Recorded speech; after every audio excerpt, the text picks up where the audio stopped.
Louvado seja o nome de Deus. Você trouxe a sua Bíblia Sagrada? Quem trouxe a Bíblia Sagrada? Então abra ela, por favor, em 1 Samuel, capítulo 8. Nós estamos nessa série de mensagens sobre a casa de Samuel. No domingo passado que você veio, nós falamos sobre formação espiritual. Lembra disso? Nós falamos de cada estágio de uma formação o quê? Espiritual. De você adorar o Senhor e essa adoração que produz em você comunhão com os irmãos. Nós falamos de servir ao Senhor. Nós falamos que chega um momento que Deus fala conosco e chega um momento que Deus quer nos usar. Lembra disso? Foi o que nós ministramos aqui domingo passado. Foi a mensagem. Mas como eu disse para você, ainda faltava muita coisa para ser ensinado sobre esta casa, que eu acredito que vai dar muita direção também para dentro da nossa casa. Amém, igreja? 1 Samuel, capítulo 8. O tema da mensagem é cuidado com o ambiente que você está construindo, já é a parte 5. E hoje nós vamos falar de um assunto muito sério, avareza. O texto começa dizendo assim, 1 Samuel, capítulo 8, versículo 3. 8, versículo 3. Diz assim: porém, os filhos não andaram pelos caminhos dele, antes se inclinaram à avareza, e tomaram presentes e perverteram o que, igreja? Perverteram o quê? O juízo. Então olhe para mim, preste atenção. A Bíblia faz questão de dizer algo que nasce dentro daquela casa, a avareza. E a gente fica se perguntando, como eu fiquei me perguntando também, como num ambiente desse pode nascer a avareza? Como? Se o lugar que ele estava, que era o templo do Senhor, a casa do Senhor, é um lugar de sacrifício, um lugar de renúncia, um lugar que as pessoas se encontram para pedir o quê? Perdão, oração. E como nasce a avareza? E de fato, o que é a avareza? Se eu perguntasse para você nessa manhã, o que é a avareza? Será que você é vítima também da avareza? Será que a avareza está no teu coração? Se eu pudesse trazer algumas definições muito rápidas e simples para você, eu diria assim, que a avareza é um apego excessivo, diga comigo, apego excessivo a bens materiais, riqueza, dinheiro, a retenção, segurar, obstruir coisa, acumular qualquer coisa. Isso é avareza. Acumular. Então preste atenção, quando a gente fala de avareza, nós estamos pensando geralmente na nossa cabeça que é alguém que acumulou sempre muito dinheiro.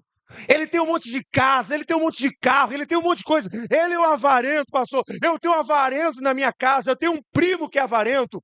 A gente sempre detecta a avareza nos outros. Mas será que detectamos em nós? Porque a avareza também é acumular coisas. Tem gente que vai acumulando um monte de coisa, vai acumulando e acumulando. Você já ouviu falar de pessoas que são acumuladoras compulsivas? Se você não ouviu falar, coloca para mim, Júnior. Eu separei um vídeo aqui. Eu vou pedir para eles apagarem a luz. Apaga a luz para mim, por favor. Isso. Deixa eu apagar. Essa aqui é do altar. Deixa eu apagar aqui, ó. Só para você ver melhor. Solta essa matéria só para você ver o que é um acumulador compulsivo. Solta esse. Esse é o compulsivo, é o seu estágio máximo. Solta só para você ver. Solta, por favor. Claudemir Chaves de Almeida, de 51 anos, é um acumulador compulsivo. O que é tudo isso aqui que você acumula? É variado, lixo, né? Bem, maior parte é lixo que tem aqui. Lá se vai uma década nessa vida. Naturalmente foi acontecendo. Sem eu perceber também, né? Quando vai ver, já estava desse jeito. Quando eu vou perceber, já estava cheio já. Boa parte dos objetos que ele recolhe nas ruas vai parar dentro de casa. E de lá não sai mais. Teve 2 limpezas já que minha mãe retirou tudo. 2 ou 3 geral que ela já tirou. E agora acho que está para quarto acúmulo já. Os outros já foi menos, esses daqui é o que tem mais. Todo acumulador, ele já é um TOC, quer dizer, transtorno obsessivo compulsivo. É um tipo de toque. É um tipo de compulsão. É o colecionismo, né? Aquelas pessoas que têm a coisa de colecionar coisas. A questão é que quando isso toma uma gravidade muito grande, começa a virar o acumulador. Então, o acumulador seria aquela pessoa que tem o transtorno obsessivo, coleciona coisas, mas começa a colecionar num tal nível que a pessoa começa, por exemplo, a não ter mais espaço onde circular dentro da própria casa. Mas é tão interessante que essas pessoas, elas acham que dependem daquilo. Então, quando você fala assim, não, mas a gente pode tirar os... Não, eu preciso de tudo. E é uma ilusão, porque na realidade, se elas vierem a precisar de alguma coisa, porque elas falam assim, eu acumulo porque eu posso precisar. Alguém pode precisar. Então acumula, por exemplo, uma embalagem. Porque alguém pode precisar disso. Acumula um prego, alguém pode precisar disso. Só tem que, se precisar, quando ele for procurar, ele não tem como achar. Então é muito triste. E isso faz a gente pensar que é um toque mais grave. Porque chega a um ponto, eu até já te falei uma vez, existe 5%, 4 a 5% dos casos de toque que podem evoluir para psicose. Né? O próprio Michael Jackson foi uma pessoa que teve o seu momento de psicose ali, né? Então, essas pessoas realmente acreditam que elas precisam daquilo. E Bia, no caso dos acumuladores, assim, como que seria o tratamento para eles? O tratamento dos acumuladores é o tratamento para os toques graves. Você tem que considerar um toque gravíssimo, né? Senão você não consegue nem começar. Agora, igreja, vou trazer aqui algumas coisas para você poder entender. O homem estava dizendo que ele acumula sem perceber. A dificuldade de descartar as coisas, se desfazer de... São pessoas que dizem, peraí, mas para que guardar essa toalha? Uma hora vai precisar, mas nunca precisa. Agora, o maior problema da avareza é isso. Vai colocando em nós esse desejo de acumular e acumular. E às vezes não faz nem sentido por que guardar tal coisa. Começa sutil. Vou guardar porque pode precisar. Eu sei e entendo que muitos de nós vão precisar de algumas coisas. E isso está normal, você guardar alguma coisa que você vai precisar. Mas é aqui que nós começamos a prestar muita atenção no nosso comportamento. Porque a avareza, ela começa a nascer disso. Desse acúmulo que eu acredito que eu preciso. E aonde está o pecado, pastor? Toda vez que nós decidimos acumular, é como se nós disséssemos assim para Deus, sabe por que eu estou guardando? Porque se me faltar, eu tenho como me virar. Eu não estou dizendo, o Senhor é o meu pastor e nada me faltará. Eu estou dizendo, se eu precisar, eu me viro. Eu não preciso, porque eu já acumulei. Se vir a fome, eu já acumulei. Se vir em tal situação, eu tenho como virar. Eu estou tirando o Senhor da minha vida por causa de coisas. Se está dando para entender a gravidade disso, a avareza na Bíblia Sagrada, ela é tratada como pecado. E a pergunta que eu me fiz diante disso, como isso acontece num ambiente tão religioso? De pessoas de Deus. A avareza não deveria fazer parte da nossa... Não deveria. Mas como isso entra na casa de Samuel, eu fiquei me perguntando e o texto responde. Olha o que o texto diz. O texto diz assim, ó. Preste muita atenção. 1 Samuel 8, versículo 3, diz assim, ó. Antes se inclinaram à avareza. Então olhe para mim agora, preste atenção. O texto faz questão de dizer assim, ó. Antes se inclinaram à avareza. Então, significa com toda clareza isso para nós, que é uma inclinação. Diga comigo, uma inclinação. Que o pai não viu, que o pai não se atentou, que o pai não prestou atenção, ou que teve dificuldade de aceitar isso. Por que os meus filhos estão pegando as ofertas? Por que os meus filhos estão acumulando esse dinheiro? Por que eles estão fazendo isso? Veja que começa em uma inclinação. E nós temos muita dificuldade. Por exemplo, você está construindo um ambiente na sua casa, principalmente quem tem filhos pequenos. Qual ambiente você está construindo na sua casa? Um ambiente bom, saudável, de oração, de Deus. Nós estamos preocupados, está sempre construindo ambientes. O templo é um ambiente. A igreja é um ambiente. Nós queremos o melhor ambiente.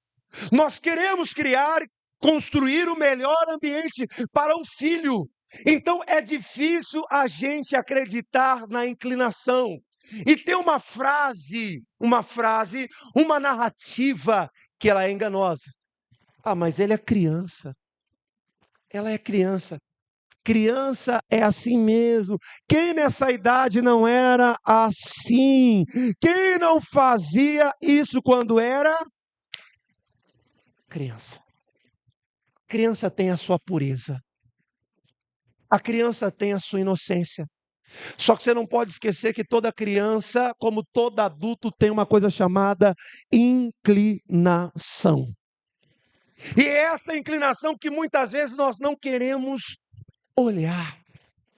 Como você vai olhar para aquela coisinha linda, fofinha? Meu filho é tão lindo. Não, ele não faz isso não. A gente não quer acreditar. A gente não quer aceitar. Se alguém falar que o seu filho é egoísta, você aceita? A coisinha linda sua? Se falar que o seu filho não sabe nem pedir perdão, você aceita? Hã? A gente fica bravo, não fica? A gente fica chateado, revoltado, mas toda criança, todo adulto, ele tem inclinação. E se nós olhássemos para essa inclinação, ao invés de olhar para a estrutura, eu lembro, tem um livro, eu não sei se você já leu, que chama A Videira e a Treliça. Esse livro, ele aborda que as pessoas estão preocupadas em construir a treliça, mais popularmente conhecido como parreira. Né? Você constrói uma parreira para o chuchu, constrói uma parreira para a uva subir e ir crescendo, não é assim que você faz? E aí a gente esquece, construiu a treliça, tá? É o mais importante, está aqui a treliça. Só que a gente esquece, de repente você constrói um chuchu, o chuchu vai parar lá em cima do telhado. Você constrói uma parreira de uva, ela vai para a direção completamente errada. Por quê? Porque nós ficamos preocupados apenas com a delícia, com o ambiente. E aqui é o nosso maior erro. O ambiente que você está construindo é muito bom. Muito bom. Se na sua casa você prega a palavra, ensina, fala da palavra, ora, mostra, mas você não vai poder esquecer da inclinação.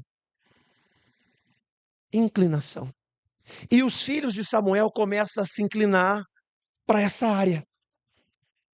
Dentro da casa de Deus. Eles não estão fora.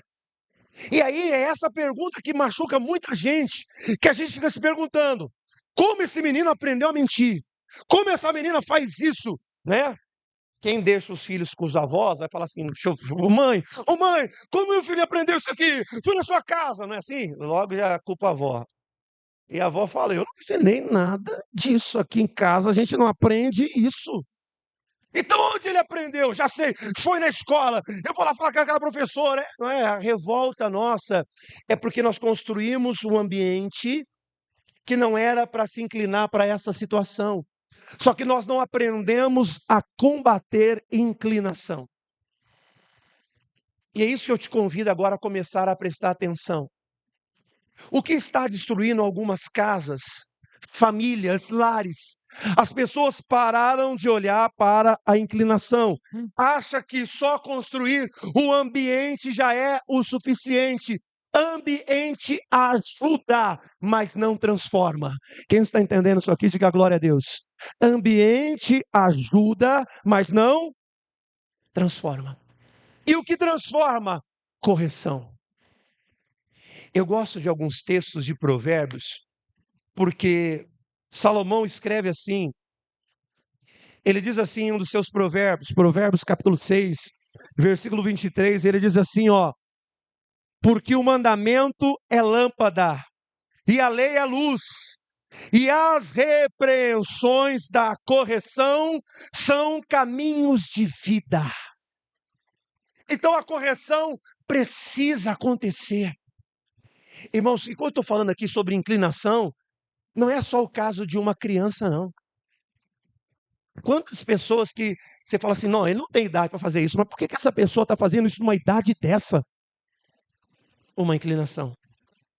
E a gente não quer acreditar porque a gente vê a pessoa todo domingo na igreja, a pessoa não falta do culto, você vê a pessoa, né, nesse ambiente religioso, está sempre envolvida, fazendo coisas na igreja ou na sua casa, e a gente não quer acreditar que essa pessoa vai cometer tal erro ou vai acontecer isso, mas todos nós, sem exceção, estamos sujeitos à inclinação da carne.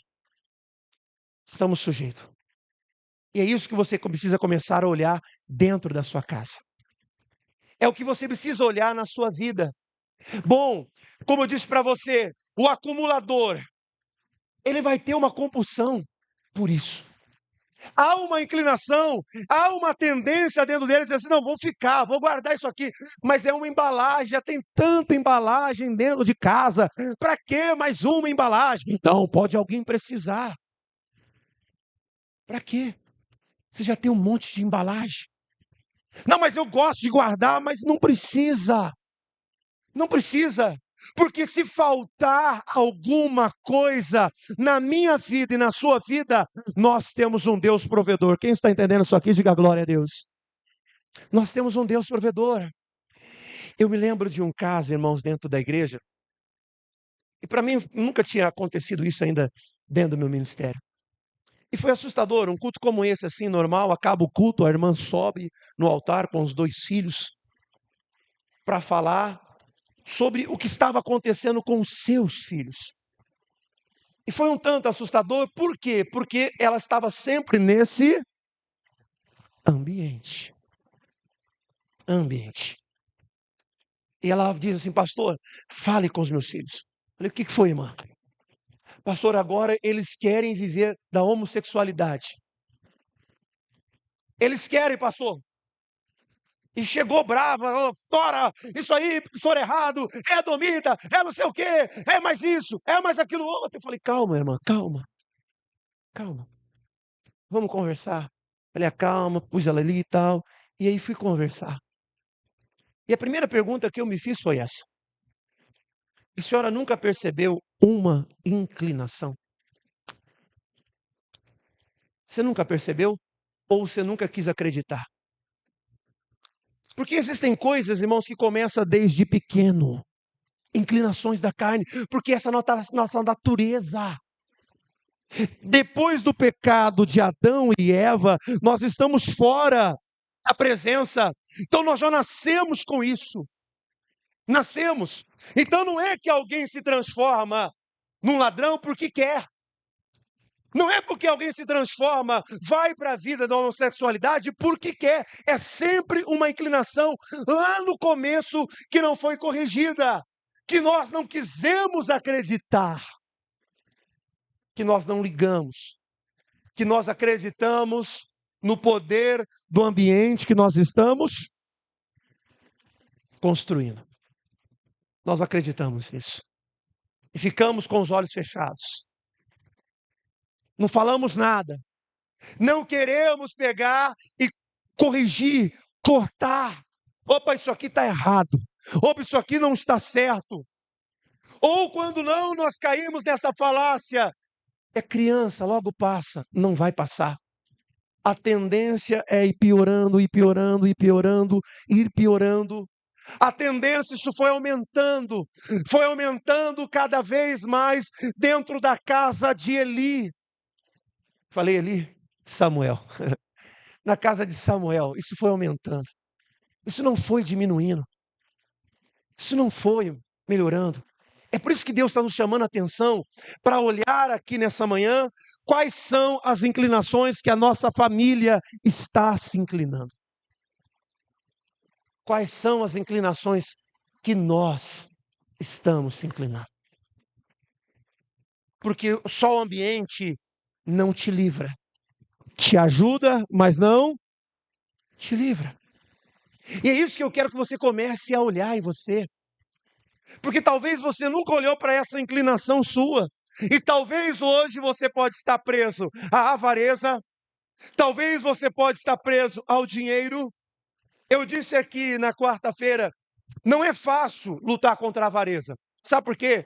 Porque a gente às vezes cresce dentro de dois contextos hoje. Ou a gente cresce num contexto de muita escassez, ou a gente cresce num contexto que tem muito. Então, quem tem muito, a tendência é querer ainda mais. E quem nunca teve, fala, eu quero ter. Por que agora só na minha vez que é avareza? Não é? Por que na minha vez é avareza? Por que agora comigo é avareza? Eu nunca tive nada. Agora que eu quero poder ter 2, 3, 4, aí é avareza. Então você percebe que a gente cresce nesse ambiente? A gente cresce num ambiente ou que tem muito, ou que tem o quê, irmãos? Pouco. E a gente não sabe lidar com isso. A gente dificilmente cresce naquele ambiente moderado e equilibrado. Dificilmente. Olha como estão se construindo famílias nos dias de hoje. Olha como estão. Então é natural esse desejo compulsivo nascer dentro de nós, mesmo estando num ambiente bom. Mesmo estando aqui dentro da igreja. Mesmo estando aqui. Você dizer, mas como que eu tenho desejo por isso? Como é que pode, pastor? Será que eu não me converti direito? Será que eu não sou tão de Deus assim? Não, é a sua inclinação. E é por isso, irmãos, é por isso que nós nascemos de novo. O nascer de novo nos dá a capacidade de lutar contra a nossa natureza pecaminosa. Quem está entendendo, diga glória a Deus. Nascer de novo nos dá essa condição de o pecado não ter mais domínio sobre nós, porque agora nós não transitamos mais na carne, mas agora nós transitamos no Espírito. Amém, igreja? É por isso que nós nos batizamos, porque agora temos força. Mais uma criança que ainda não nasceu de novo, ela não tem isso. Por isso você, como pai e mãe aqui, você tem uma alta responsabilidade. Não é pequena, alta. De olhar para as inclinações. De ajudar o seu filho a vencer as inclinações. Filha, a gente comprou um brinquedo. Mas vamos dar esse brinquedo para outra criança. Vamos dar. Vai ensinando a sua filha a agir, a viver essa transformação, a lutar contra aquilo que está aprisionando, porque é isso que tem destruído a nossa casa. Não perceber a inclinação. E eu sei que traz uma culpa tão grande, porque eu já vi tantas essas frases de mãe dizer assim para mim, pastor, aonde foi que eu errei? Aonde foi que eu errei? Levava para a igreja, não deixei faltar nada nessa casa. Aonde foi que eu errei? Aonde foi que nós erramos? Não olhamos para a inclinação. Só atentamos para aquilo que nós estamos construindo à volta dos nossos filhos, dentro da nossa casa. Eu falo para você, eu como pastor, eu já errei. A gente fala, não, é menino novo, daqui a pouco ele aprende. Não, é menina nova, daqui a pouco aprende. Não é assim? Essa frase, ela está dentro da igreja. Não, daqui a pouco ele aprende. Não, deixa, ele é novo. Daqui a pouco ele vai aprender e não aprende, irmãos. A tendência ainda é ele ficar pior do que era. Então, eu te convido a você. A primeira coisa importante é combater a inclinação com correção. Corrige com amor. Corrige com amor. Porque é isso que Deus faz. A Bíblia diz que Deus corrige aqueles que Ele ama. Amém, irmãos? A correção é um ato de amor. Se você ama a sua casa, não pense só no ambiente que você está construindo para a sua casa, para os seus filhos. Pense que existe um filho que tem inclinações. E inclinações a gente precisa corrigir. Amém? Deu para entender essa primeira parte? E a outra pergunta que eu me fiz foi essa. Como é que combate isso? Estou lutando, mas na minha casa, pastor, a avareza já está lá. Ela está lá já. Ela já se instalou. Os meus filhos são assim. Eles só pensam em coisas materiais. O meu marido é assim, pastor. A minha esposa é assim. Para ela, o que vale mais é as coisas materiais. Na minha casa já está lá. Já está instalado a avareza. O que eu vou fazer? O que eu vou fazer? E eu fiquei me pensando muito sobre isso. Deixa eu dizer uma coisa para você. Por meu pai ter sido jogador de futebol, eu tive muito brinquedos. Muito mesmo. E eu não me lembro de nenhuma vez dar um brinquedo meu para algum amigo. Eu não me lembro. Da minha mãe falar assim, ó, dá um pouquinho de brinquedo pro seu primo, deixa ele brincar. Mas eu lembro que eu já briguei por causa de brinquedo. Eu não lembro, irmão. Estou te sendo sincero. Você lembra de ter partilhado algum brinquedo seu? Alguém lembra aí? Eu não lembro, irmão. Você lembra de ter dado brinquedo para alguém? Emprestar, então? Deixa ela brincar um pouquinho. Você lembra? Eu não lembro na minha vida. Eu não lembro. Eu não lembro de ter doado brinquedo, dado brinquedo, estragado até jogado fora, sim, mas doar para alguém jamais. E a avareza, ela é o acúmulo, segurar, reter, não conseguir doar algo para alguém, não conseguir beneficiar alguém, estar feliz com isso. De eu estar ajudando alguém porque eu tenho condições de ajudar, porque eu tenho mais um brinquedo, porque eu tenho mais isso. Então veja, aí eu fiquei me perguntando muito, e na Bíblia Sagrada, essa palavra avareza, olha o contexto que ela nasce. A primeira vez citada avareza na Bíblia Sagrada, Êxodo capítulo 18. Êxodo capítulo 18, versículo 21. A primeira vez que a palavra avareza aparece na Bíblia, está lá no Antigo Testamento, Êxodo capítulo 18, versículo 21. Diz assim, ó, procura dentre os homens capazes, temente a Deus, homens de verdade. Tem tradução que diz que aborrece a avareza. Tem tradução que diz que odeia a avareza. Homens que odeiam a avareza. Homens que aborrecem a... Então há um tipo de pessoa, parece que a avareza não pega. É ou não é? A Bíblia está falando aqui. Homens que odeiam, homens que aborrecem a avareza. Parece que tem um tipo de pessoa que parece que a avareza não consegue. Acumula, guarda. Para que guardar? Se eu tenho um Deus que provê. O Senhor é meu pastor e nada me... Quando eu precisar, Deus vai prover. Quando a gente precisar, a porta vai se abrir. Então parece que a Bíblia está dizendo que parece ter um tipo de pessoas que parece ser imunes. Que parece que a avareza não tem vez. Parece que o perfil dessas pessoas é repelir a avareza. Essa inclinação vem, vai. Vem, vai. Parece que não pega neles. O que essas pessoas desenvolveram para não ser avarenta? O que elas desenvolveram?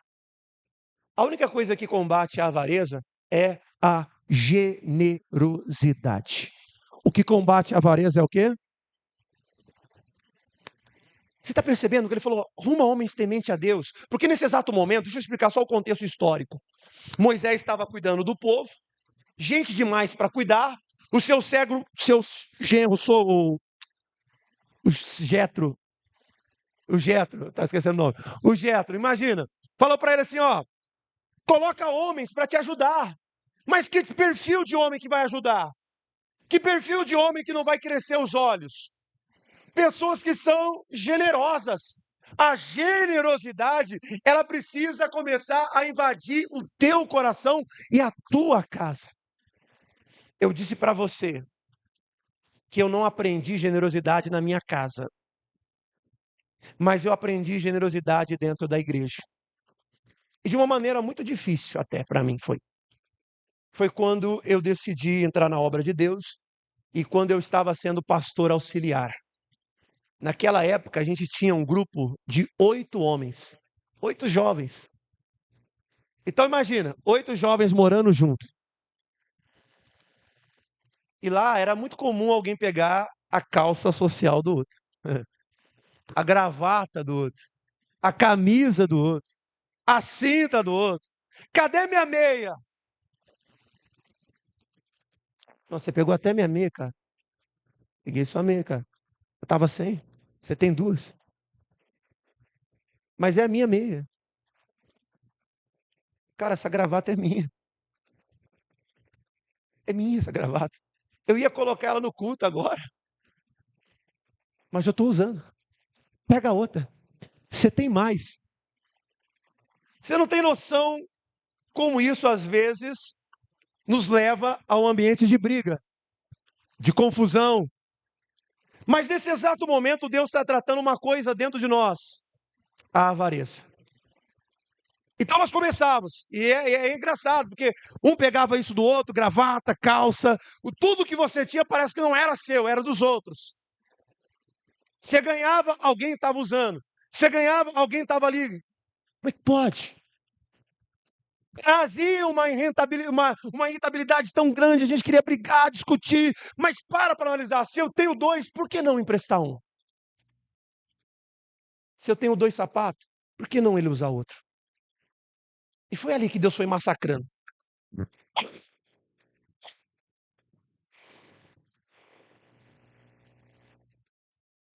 Porque às vezes é assim. Lembra daquela mensagem? Que a gente desce a casa do oleiro. E o vaso está na mão de quem? Está ali, na mão dele. Ele faz o que ele... Se ele precisar refazer, ele refaz. E é nesse ambiente, irmãos, que muitas vezes a generosidade ela vai nascer dentro de nós. Porque se a gente não for estruturado a ter generosidade, não é fácil aprender, não. Não é fácil aprender. E eu cresço nesse ambiente. Que ali cada um pegava o que queria do outro. É até engraçado, eu me lembro uma vez um amigo meu, pastor Paulo, deixa aqui até gravado para ele lembrar, vou mandar esse vídeo para ele. Eu me lembro até hoje, ele escovando o dente. Aí ele falou para mim, Sérgio, que pasta de dente ruim que você comprou, cara. Eu falei, que pasta? Eu falei, Paulo, que pasta que eu comprei? Essa aqui, cara. Eu falei, deixa eu ver. Eu falei, cara, isso aí não é pasta de dente, não. Isso aí é creme de barbear, cara. Você está escovando o dente com creme de... Mas era assim. Pegava. Pasta de dente. Está dando para você entender que para vencer a avareza é necessário agir com generosidade. Eu provo isso para você com toda a clareza. Se você abrir a sua Bíblia em Atos capítulo 2, versículo 44, a história da igreja primitiva. Como era a igreja primitiva? Como ela era? Ela tem um perfil. Por que a generosidade ali reinava? Diz assim, versículo 44. Todos criam que estavam juntos. Todos criam que estavam juntos e tinham tudo em comum. Vendiam as suas propriedades, os seus bens e repartiam por todos, segundo a necessidade de cada um. Diariamente perseveravam unânimes no templo, no partir do pão de casa em casa, e tomavam as suas refeições com alegria, singeleza do quê? louvando a Deus, contando com simpatia de todo o povo. Enquanto isso, acrescentava-lhes o Senhor, dia a dia, os que iam sendo o que, igreja? Salvo. Então, veja, irmãos, essa igreja, ela tem uma marca. A generosidade, eles repartiam o que tinham. Vamos pensar hoje aqui, irmãos, entre nós aqui da igreja, se nós começássemos a repartir o que nós temos. Com quem não tem? Com as pessoas à nossa volta. Porque era isso que essa igreja está dizendo para nós, que eles estavam juntos. E o estar junto não era só nessa questão de ambiente, estar sentado no mesmo lugar, mas entender e compreender a necessidade de cada pessoa. Não, eu vou vender essa propriedade, vou colocar aqui para ajudar a cada um. Por isso que eu disse para você, só o ambiente não ajuda. É a mesma igreja, se você ler alguns capítulos à frente, nós estamos no capítulo 2, passa o capítulo 3, 4, 5. Aí a Bíblia fala da história de Ananias e eles estavam dentro da igreja. Eles olharam, viram a singeleza de coração, viram a generosidade. Eles falaram assim, não, a gente tem que entrar nisso também. Vamos mostrar que a gente é generoso. Vamos mostrar. E eles vendem a propriedade. Mas eles não conseguem entregar lá na igreja. Eles não conseguem, eles mentem. Eles enganam. Porque o coração deles ainda havia o que, irmãos? Avareza. Está dando para você entender isso? Que às vezes a nossa casa, a nossa vida, ela está sendo destruída porque nós não queremos prestar atenção nisso. Nós estamos às vezes dentro de uma igreja pensando, bom, já estou aqui, ufa, estou dentro do ambiente. O ambiente religioso me protege. Não, não protege. O que protege você é se você decidir viver aquilo que ele está falando. O que te protege de fato é se você está disposto a lutar contra as suas próprias inclinações, porque elas são reais, elas vêm nos visitar constantemente. Constantemente ela vem bater na nossa porta e a gente tem que resistir, não abrir a porta. Existem coisas na minha vida e na sua vida, irmãos, que só vai sair se a gente se tornar. A generosidade, ela é construída. Amém, irmãos? Ananias e Safira quis fazer isso só porque os irmãos estavam fazendo. Ah, vou copiar, vou fazer. Não é isso. Não é isso. Se o teu coração ainda não foi transformado, é difícil, você fica preso na avareza. Você fica preso. E eu acredito que Deus trouxe essa palavra para nós, para nos libertar. Para a gente chegar na nossa casa hoje, olhar, peraí, o que eu tenho aqui? Por que eu vou ficar guardando isso aqui? Não vou guardar mais. A gente juntar as coisas que não usa, jogar fora. Olha o ambiente da sua casa. Cuidar. Porque é esse ambiente da qual ainda o inimigo continua prevalecendo, a avareza. É a gente olhar para quem aqui é pai, mãe, peraí, os meus filhos têm essa inclinação. Eu percebi isso já neles. Já notei isso neles. Já notei isso na minha filha. Já notei que eles agem assim, eles são assim. Não, como diz, não puxou a mim, não é sobre puxar alguém, é sobre entender essa natureza. É sobre entender a natureza que está em mim e que está em você. Luta contra isso. Filha, não, vem cá. Não. Vem cá. Não, vem cá, para tudo, trava tudo. Trava tudo para a pessoa entender que isso aqui é muito sério. Para, não, vou parar, não. Parou. Para a criança entender. O que ela está fazendo está contribuindo para a sua avareza. Está contribuindo para ela não conseguir perdoar. Por que tem tanta gente que não consegue perdoar, irmão? Mesmo estando no ambiente da onde? Igreja. Tem gente que não consegue mais olhar para a cara da outra pessoa, não olha mais para a cara dela. Mas por quê? Porque desde pequeno a mãe só disse, não pode. Mas qual o dia que você ensinou perdão e arrependimento? Então tem coisas que estão sendo construídas, irmãos, há anos na vida das pessoas. E que não é fácil desconstruir. Não é fácil. E se a gente não tiver discernimento espiritual para entender essas coisas, a gente perde a nossa casa, mesmo estando nesse ambiente. A gente pode ficar de fora do reino, mesmo estando nesse ambiente. Guarde essa palavra no teu coração. O Samuel, ele não notou isso, ele não percebeu. Ele não olhou, não atentou para isso. Era um homem de Deus. Falava com Deus. Se você olhar o trecho de baixo, ele vai ali para orar com Deus, Deus já responde. Ele tinha uma vida com Deus incrível, construiu um ambiente, mas esqueceu de olhar claramente para a natureza. Olhe para a natureza, irmãos, não esqueça dela. Ela está em mim, ela está em você. Ela está em nós, irmãos. Qualquer momento a gente pode se inclinar, pode. Mas nós temos agora e andamos no Espírito. Então o Espírito nos dá a condição de combater toda obra da carne. Amém, irmãos? Guarde essa palavra no teu coração. Vamos aplaudir a Jesus bem forte.